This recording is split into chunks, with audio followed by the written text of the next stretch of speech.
Okay, Tracy, we're outside the National Folk Museum of Korea or something. It's a nice street, it's a little calmer than the rest of Seoul. And we have fall colors out. There's still some traffic, but it's nice. It's a nice sidewalk.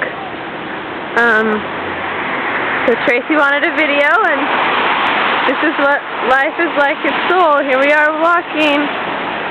Pretty exciting.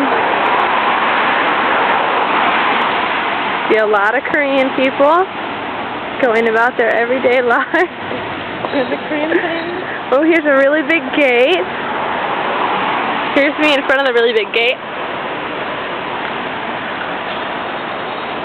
Out of the palace or something. Tour buses. I don't know who goes on tour buses. Businessmen?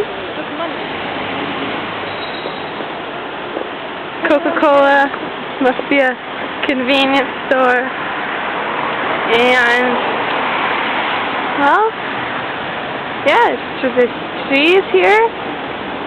The local bus, the green bus is a local bus. Sorry. Everybody going about their everyday lives. Alright then. Okay.